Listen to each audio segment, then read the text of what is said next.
Allô, allô. Oui, Nous sommes quatre, on a perdu Jean et Sarah, mais ils vont peut-être arriver. Alors, on va peut-être ralentir un peu. Est-ce oui. que si je reviens à l'étape émargement, Moi, je connais, alors ça va.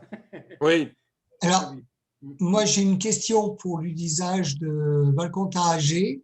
C'est lorsque je demande à l'Assemblée générale de choisir parmi 2 ou 3 devis pour des travaux. Quelle est l'utilisation? Comment on le fait sur Valconta AG? Est-ce que je fais à chaque fois un point d'ordre du jour? alors moi mon point de vue, parce que là encore, il y a des grands débats sur ce type de choix. Moi, je considère qu'une résolution, ce n'est pas un questionnaire à choix multiples où on choisit entre plusieurs propositions. Moi, je suis dans une logique, on va dire, d'informaticien binaire, où pour chaque résolution, on doit choisir entre pour, contre ou abstention. Oui. Donc, la question se pose à l'identique quand il y a plusieurs contrats de syndic ou quand il y a plusieurs devis pour des travaux. Et tout le débat tourne en fait sur l'ordre des propositions et savoir dans quelle mesure l'ordre peut être déterminant pour la décision finale. Alors, il est évident, par exemple, pour les syndics, au moment du renouvellement, le syndic sortant, il va passer sa résolution en premier. Si elle est votée, on ne vote même pas les suivantes. En revanche… Comment on le fait dans le cadre du vote par correspondance? Il faut forcément choisir un ordre. Donc, c'est de la responsabilité soit du syndic, soit du conseil syndical s'il l'assiste, de choisir dans quel ordre on va présenter les devis et les travaux. Par contre, l'intérêt du vote par correspondance, c'est qu'on va, dans tous les cas, enregistrer tous les votes. Oui. Et ce qui me paraît le plus logique à moi, mais c'est plus une vision personnelle qu'un texte de loi précis, c'est de faire passer en premier, dans le procès verbal, celui qui recueille le plus grand nombre de pour. Oui. Ça sous-entend qu'on puisse changer légèrement l'ordre entre la convocation et le procès verbal, mais ça, c'est admis. Il est tout à fait admis qu'un président de séance puisse changer l'ordre en fonction des votes ou des événements. Donc, ça me paraît logique d'accepter le devis, en l'occurrence, qui recueille le plus grand nombre de suffrages. Donc, il faut un peu ruser, mais l'idée, c'est que la majorité s'exprime et puisse retenir le devis le plus populaire, quoi. C'est ce que j'ai fait lors de la dernière Assemblée générale par vote par correspondance, complètement. Et en fin de compte, c'est le devis qui a reçu le plus de voix qui a été choisi. Point. Tout à fait. Ça me paraît de bon sens. Mais après, c'est dans la présentation. C'est important de le mettre en premier pour que le vote du premier désactive ou du moins neutralise les suivants. Comment on peut savoir lequel aura le plus de votes à l'avance? Alors, dans le cas du bulletin de vote lorsque l'AG est intégralement par correspondance, oui. Le syndic, oui. Il le sait. Une fois qu'il a fini d'enregistrer les votes, il sait très bien quel devis a le plus d'accord. de voix. Oui, d'accord. C'est pour ça, parce que j'ai eu une AG avec Foncia récemment. Oui. Ils avaient donc contrat d'entrée de chauffage, contrat de syndic, ascenseur, bref, ils avaient chaque fois 3 ou 4 devis. Et effectivement, tous ceux qui étaient en première position ont toujours été élus. C'était entièrement par correspondance. Donc, le syndic les avait classés en tête, oui. Apparemment. C'est indéniable que le syndic peut favoriser un contrat, à commencer par son contrat de syndic, en le mettant en premier.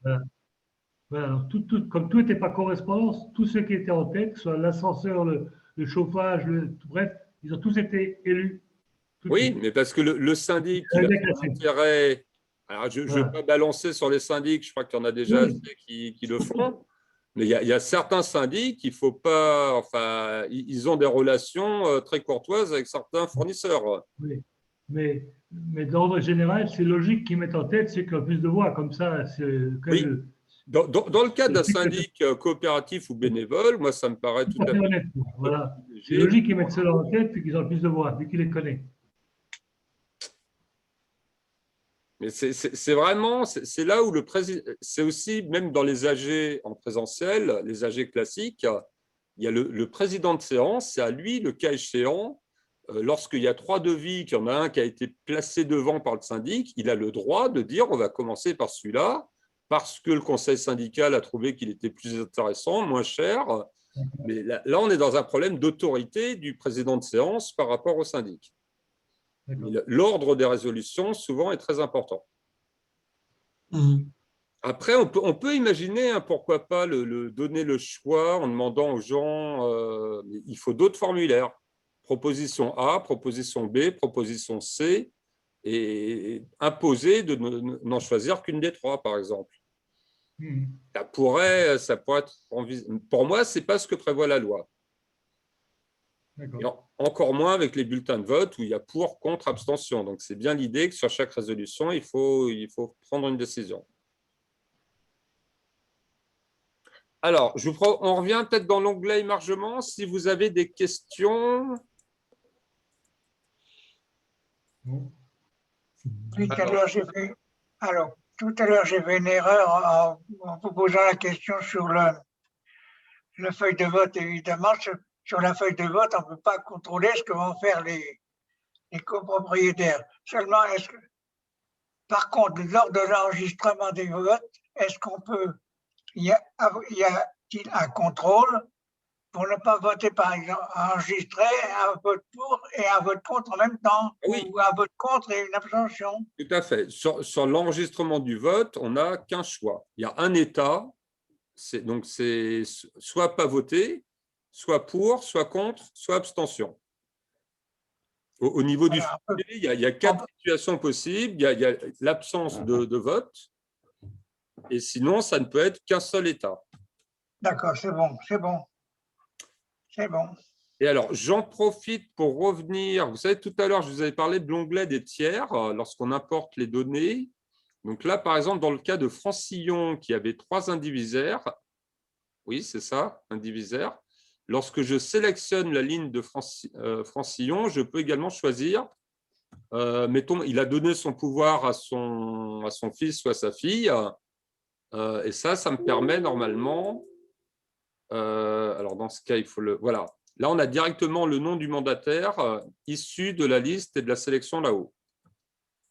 Bon, ça fait juste gagner du temps pour éviter de taper des noms de gens qui sont déjà connus et qui sont susceptibles d'être mandataires.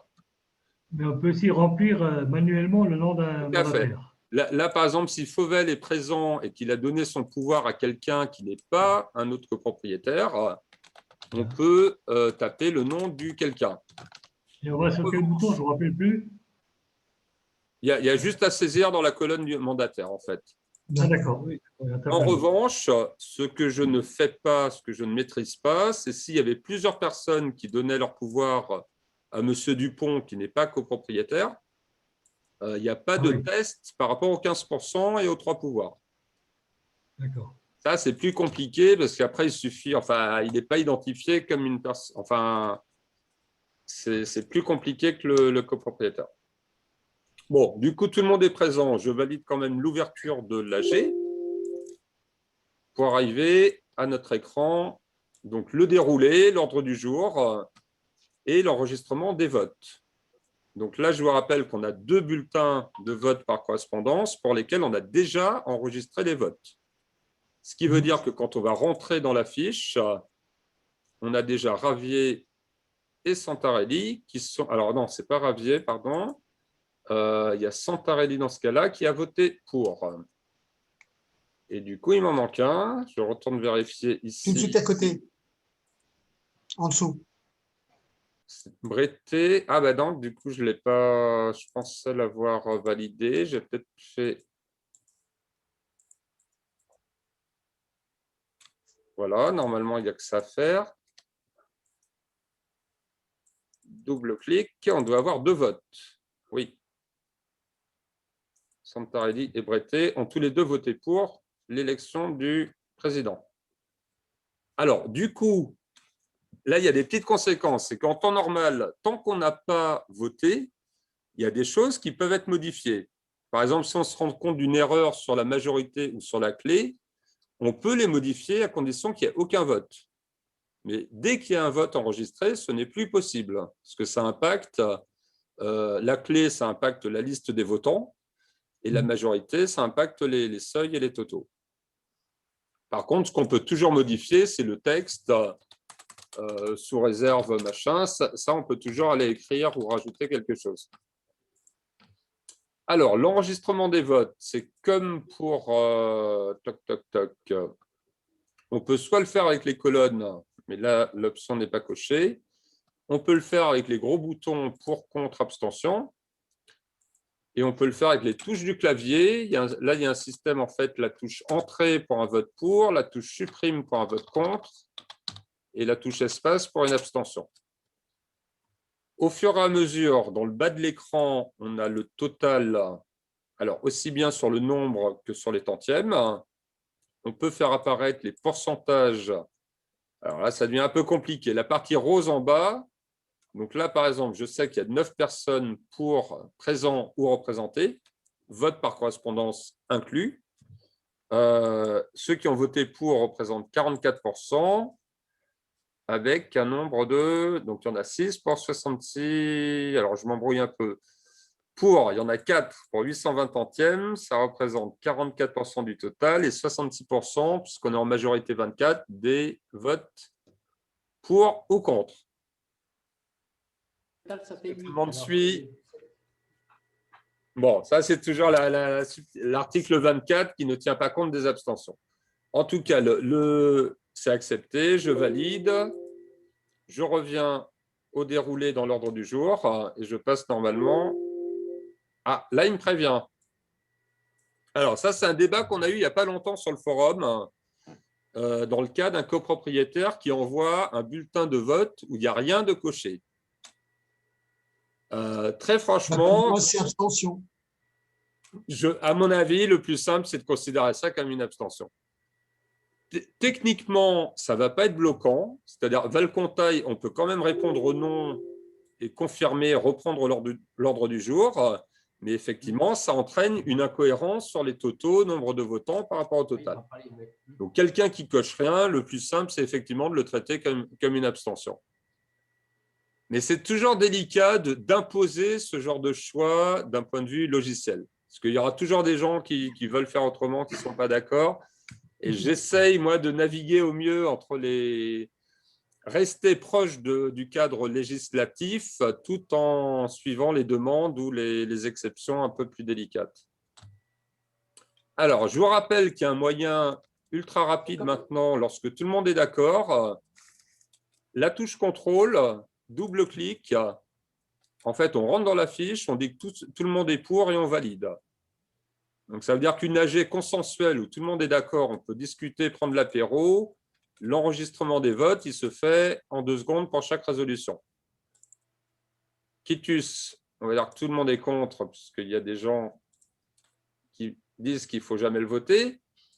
On retrouve évidemment les votes enregistrés sur Santarelli et Breté. D'ailleurs, je suis en train de me rendre compte d'un petit problème. Non, ce n'est pas un problème. Il a mis tout le monde pour, mais il a bien gardé le vote contre du vote par correspondance. Bon, j'ai une petite question. Oui. Le vote global, s'il n'y a pas d'opposition, est-ce qu'il n'y a pas possibilité de faire un vote global et de faire des votes contre, par exemple, par exception? Oui, tout à fait. Donc ça, en fait, le principe, c'est de toujours commencer par les minoritaires. Là, lorsqu'on rentre, là, je vais annuler tous les votes pour partir de la situation de départ. Donc, lorsqu'on rentre, mettons qu'on sait que la résolution va être adoptée à une quasi-unanimité. Oui. Là, on va demander qui est contre, Monsieur Schalk, par exemple. Et après, là, vous voyez sur la droite, il y a les boutons tous pour, tous contre, tous abstention. Okay. Donc, quand tous les boutons pour, je clique sur tous pour et hop, tout le reste est pour. D'accord. Et là aussi, c'est le travail du président de séance que de sentir, d'avoir discuté et de sentir, on va dire, la tendance. Lorsqu'il sait que tout le monde va être pour, il commence par les contre. Et lorsqu'il sait que tout le monde va être contre, il commence par les quelques pour. Et moi, j'ai assisté à quelques AG très nombreuses où il y a genre plus de 100, 150 copropriétaires présents dans des salles de cinéma et des grandes salles. Et si on ne fait pas ça, il suffit de se tromper sur une résolution et on se retrouve à faire l'appel sur 70 noms, 80 noms. Et on passe vraiment, c'est des AG qui vont durer 4-5 heures parce que l'enregistrement des votes est particulièrement long et compliqué. Oui, seulement, ça c'est une bonne solution. Seulement, ce qui n'est pas très clair, c'est les boutons qui sont marqués touche pour, touche contre. On ne sait pas s'il y a des exceptions. Oui, mais c'est parce qu'il faut commencer justement par les exceptions. Oui, mais on ne sait pas si ça s'applique à tout. En fait, tous les autres pour, tous les autres contre et tous les autres abstention. Oui, il faudrait que ça soit marqué tous les autres pour, tous les autres contre. Je sais bien, c'est loin, mais pour comprendre. Bon, un autre petit problème. Vous allez me dire qu'il n'y a que moi qui ai des problèmes. Tout à l'heure, vous avez fait une pause. Et moi, j'attendais la reprise, elle ne venait pas. J'étais obligé de me reconnecter comme au début. Oui. Oui, c'est normal. En fait, là, on utilise un logiciel qui s'appelle Zoom. Donc, Zoom, il est très bien parce qu'il est gratuit, mais en version gratuite, il est limité à 40 minutes. Et donc, en fait, au bout de 40 minutes, on est obligé d'arrêter la réunion et de la relancer, de se reconnecter pour pouvoir repartir sur 40 minutes. Ah bon. Mais ça, je ne le savais pas. Bon, on a eu un petit malentendu parce que j'espérais l'avoir expliqué, mais effectivement, il fallait quitter, relancer pour revenir. Ah, d'accord. D'ailleurs, on a perdu Sarah au passage. Par contre, les votes par correspondance, si des fois il y a deux votes, quelqu'un s'est trompé, comment ça se passe dans ce cas-là? À mon avis, le plus simple, c'est de lui demander. De nos jours, c'est rare de ne pas avoir l'adresse mail ou un téléphone. On reçoit un bulletin avec 2 trucs cochés, on envoie un mail en demandant comment vous voulez voter, il y a 2 trucs cochés. Oui, mais moi j'ai ouvert, j'avais le président avec moi et puis on a ouvert le jour même. Vous voyez, je n'ai pas ouvert avant. Oui, mais pourquoi en même temps? Comment? Pourquoi avez-vous attendu le jour même plutôt que le faire? Je voulais être transparent, donc j'ai attendu que le président soit là pour ouvrir, pour D'accord. Voilà, qu'il y ait des malentendus, voilà, pour que ça soit un peu plus clair. Voilà. Oui. Après, on aurait pu le faire avant, ça c'est sûr, mais bon, après, voilà. Cela dit, rien ne vous empêche d'appeler le lendemain et puis de faire le procès verbal avec le décompte. Ah oui, c'est toujours possible. Le jour après. Oui. D'accord, ok. On a quand même plus d'un mois, je crois, maintenant pour faire le PV. Oui, c'est un mois, oui. Donc, ça laisse le temps de vérifier ou de confirmer certains votes. On peut quand même corriger le cas échéant. Oui. Et on va avoir des tas de choses avec les bulletins. Il y a des gens qui vont annoter, qui vont me faire des commentaires. Oui, à condition que machin. Oui, sauf. Ah oui, non, bien sûr. Oui. Bon, il y aura du contentieux, il y aura des histoires, mais. Les gens se lâchent là. Hein. Oui, ça c'est sûr. Ouais. On est au début, et puis alors la visio, n'en parlons pas, on a un exemple ici, mais quelqu'un qui, par exemple, il arrive à se connecter au début, et puis après il est déconnecté, il n'est plus là pour voter les trucs importants, et qui… Comment est-ce que… Enfin bon, il y a beaucoup de choses. À l'heure actuelle, c'est guère possible en visio, parce qu'on n'a quand même pas de connexion qui est…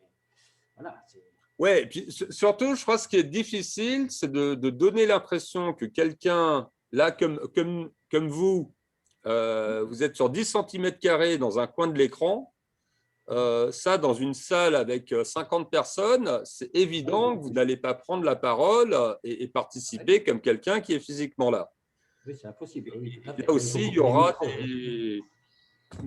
Donc bon, c'est des présences, on va dire, un petit peu partielles.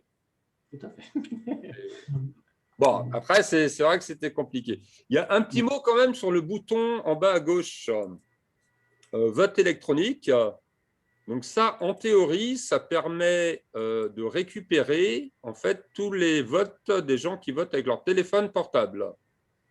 Donc c'est dommage, mais je vous montrerai ça la prochaine fois. Il doit y avoir quelques écrans. Attendez, je vous montre juste un petit aperçu, je pense, sur le Google Play.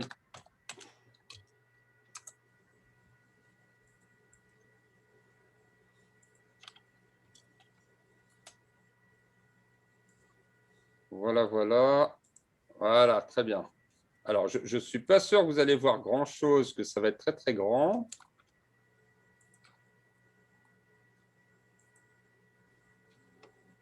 Hop, partager.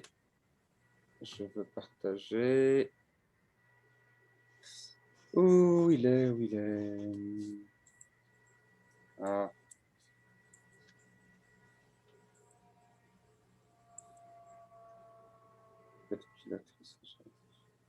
Voilà.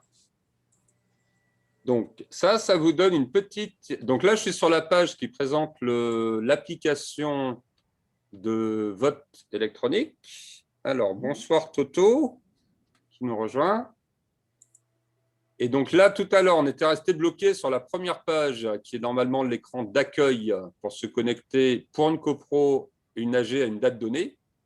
Donc là, ce qui est très important, c'est qu'il faut avoir son mot de passe de copropriétaire et il faut également avoir un mot de passe spécifique à l'AG et qui est communiqué le soir même de l'AG.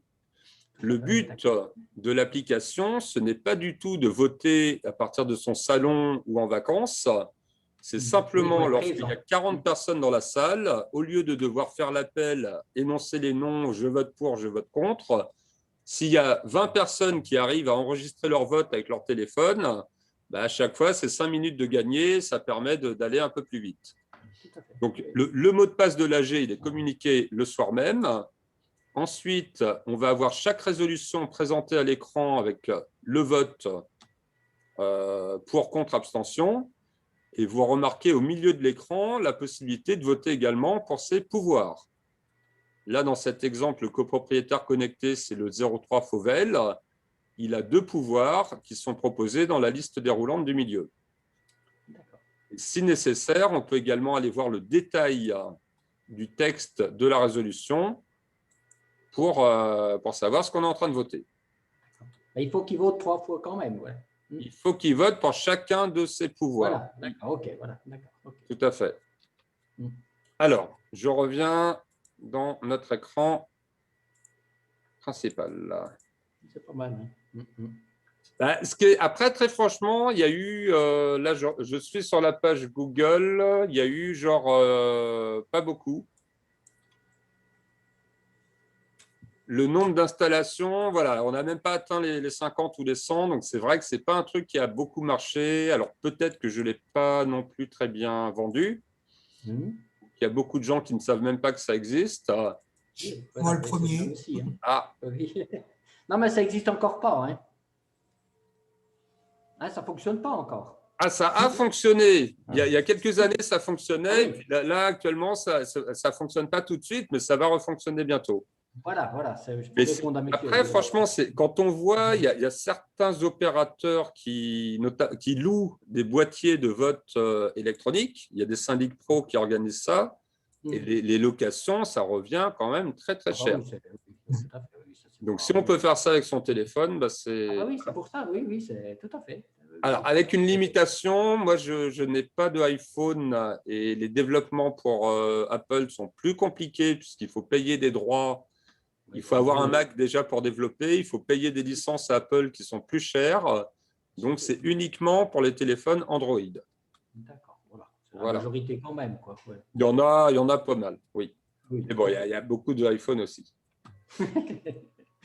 Alors, on arrive au bout de notre assemblée générale. Je sais pas. Vous voulez qu'on se fait peut-être une passerelle?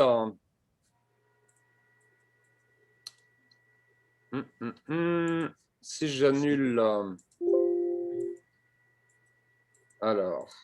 Une résolution 25. Ouais. Donc là, normalement, la majorité 25.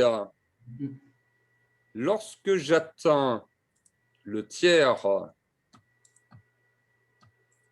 Hop, voilà. Là, je ne sais pas si vous voyez, elle est refusée au milieu, mais là-haut, en jaune, il y a écrit « second vote possible ».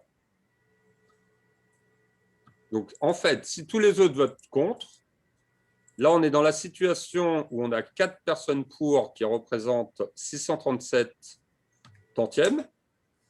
C'est plus que le tiers du total. Et le second vote est possible. C'est affiché là-haut. Donc, au moment de valider, Donc, confirmer oui.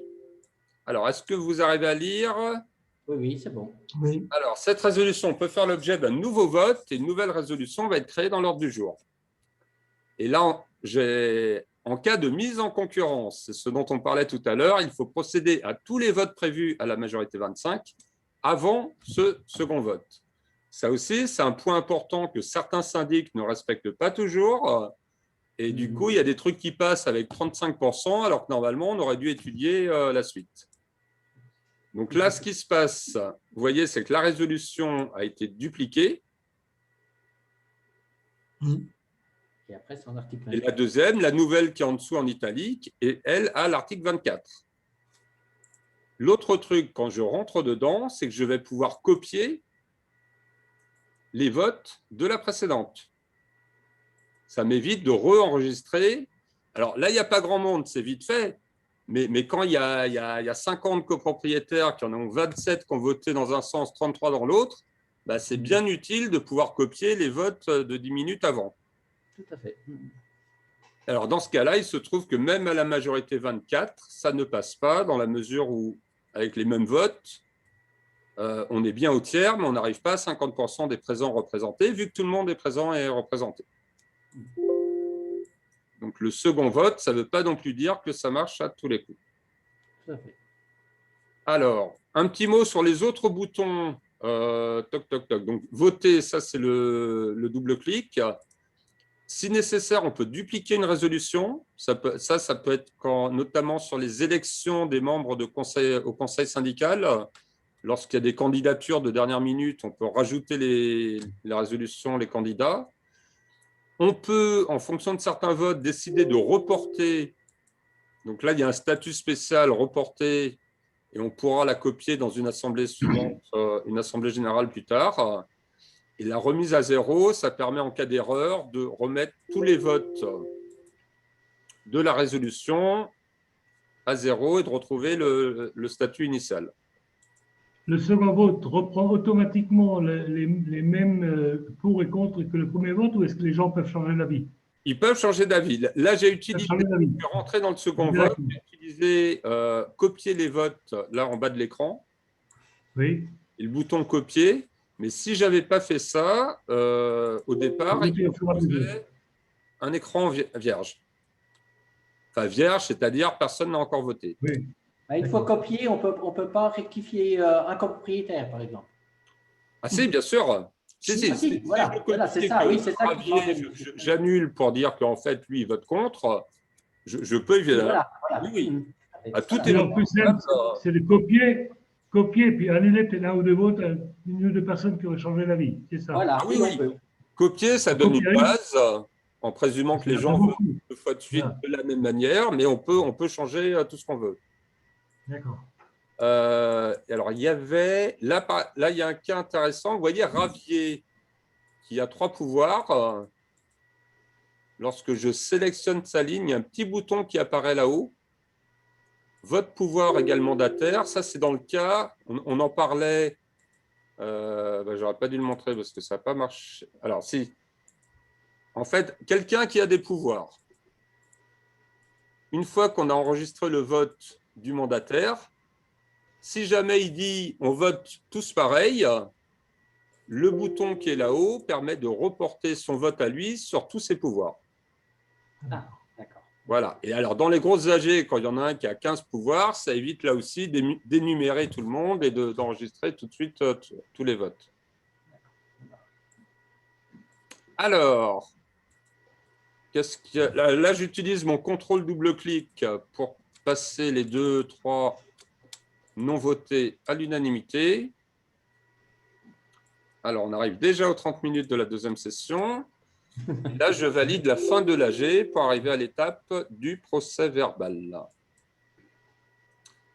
Alors, là-dedans, il y a eu quelques petits ajouts depuis l'origine.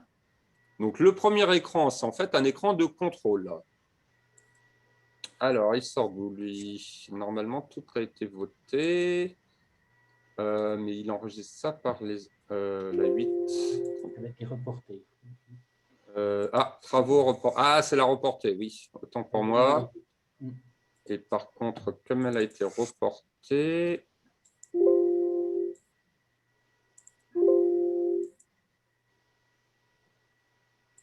elle est passée en rejeté pour pas qu'elle pollue le début du tableau. Donc là, alors je ne vous ai pas montré non plus d'exemple avec des arrivées, départs en cours d'AG.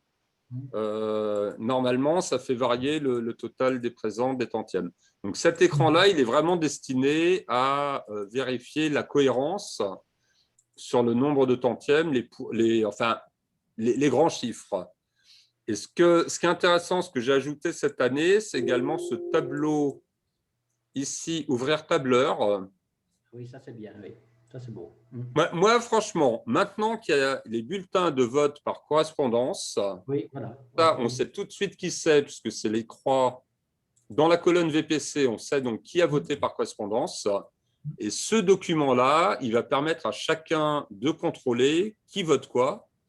Et en particulier, si quelqu'un qui a envoyé son bulletin, ses votes ont bien été respectés. Et je trouve que cette présentation tableau par rapport à un procès-verbal littéral où il y a l'information, c'est-à-dire une résolution refusée, la loi impose de donner le détail des opposants, mais je veux dire, on n'a pas du tout une vue synthétique qui permet de contrôler est-ce que mes votes ont bien été pris. Quelqu'un qui voudrait le faire, il va passer 1 heure à éplucher sa convocation. Donc ce tableau, moi j'aimerais vraiment qu'il devienne obligatoire un jour. Tout à fait. Oui. Je pense que c'est un outil, il devrait être joint au procès-verbal. Oui, c'est très clair. Après, je ne l'ai pas joint au procès-verbal, moi, parce que bon, moi, je ne savais pas trop, mais… Enfin, on n'est pas du tout obligé, mais c'est vrai, en tout cas, ça existe. Ben, je l'ai donné au président du conseil syndical, voilà. Oui, oui. Voilà.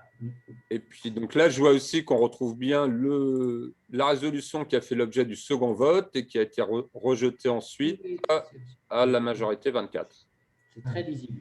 Avec les mêmes votes entre les deux. Ouais, je trouve que c'est plutôt… Ah oui, c'est très bien. Même c'est un outil, même pour les scrutateurs, quand on voit les prises de tête des fois qu'on a pour recompter les bulletins, les tantièmes, les machins, on y passe des heures à la calculatrice.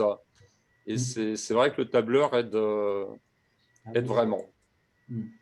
Alors, du côté du PV, même principe que la convocation, on a des modèles, une fusion. Et normalement, en quelques secondes, même principe que la convoque avec une en-tête et un pied de page numéroté. Donc là, la difficulté, c'est encore une fois les petits changements. Donc là, quand je dis présent représenté, j'ai précisé vote par correspondance et virtuel inclus. Là, on part dans des débats sémantiques quasi philosophiques. Est-ce qu'on peut être présent en votant par correspondance? Est-ce qu'on peut être représenté en étant derrière Alors, j'ai commencé à avoir des questions du genre, est-ce qu'on peut donner mandat à quelqu'un qui sera présent en visio? Est-ce que quelqu'un en visio, il peut arriver? Enfin, on va avoir des tas de problématiques assez dures. Le mec qui commence, qui est présent au début de l'AG, qui ensuite va partir en disant, je reste connecté sur Skype et… Bon, donc là, vite fait, il y a quelques listes supplémentaires dans les champs de fusion, notamment la liste des gens présents par correspondance ou la liste des gens présents par visio. Après, on retrouve les présentations habituelles et légales, donc le nombre, les tantièmes et le détail des opposants. Pour le détail des opposants, il y a cet onglet-là qui va nous préparer la liste, parce que c'est important de savoir à qui on doit envoyer le PV en recommandé. Donc là, vous avez la colonne résolution opposée. Donc tout ça, c'est les gens qui n'étaient pas d'accord au moins avec une décision. Ainsi que des absents. Là, oui. S'il y avait eu des absents, il sera également là. Là, finalement, on a émargé tout le monde, donc il n'y a que des opposants, mais il pourrait y avoir des défaillants. Et puis là, il y a quelques autres boutons pour retrouver tout le monde, les présents. Enfin. L'autre nouveauté, c'est également, on est supposé informer les locataires et les occupants. Dans un ordre du jour, il y a certaines résolutions, par exemple, notamment sur l'accès à l'immeuble. Il y a certaines résolutions qui doivent faire l'objet d'une sorte de mini-PV Donc, on n'en a pas parlé tout à l'heure, mais lorsqu'on est dans la fiche de la résolution, vous voyez là-haut, il y a une petite case à cocher, info occupant. Et en fait, ça concerne les décisions en rapport avec les… Alors, de tête, là, il dit budget travaux, et c'est également les gens amenés à rentrer et sortir de l'immeuble. Donc ça, c'est encore un autre document généré à l'étape du procès verbal. Il reste 4 minutes à peu près. On a à peu près fait notre tour d'ensemble. Donc, j'écoute… Toto est reparti. On ne saura pas qui est Toto. Qui est Toto. Alors, est-ce qu'il y a des questions, des points sur lesquels vous souhaitez revenir ou… Alors, dans ce cas, je vous montre un petit truc. Avec la feuille de… les bulletins de vote par correspondance. Là, on n'a pas grand-chose. On a un ordre du jour avec une dizaine de points, ça tient sur une page. Imaginons, alors, imagine, tac, tous. Là, je vais créer un ordre du jour monstrueux. Il y a 69 points à l'ordre du jour.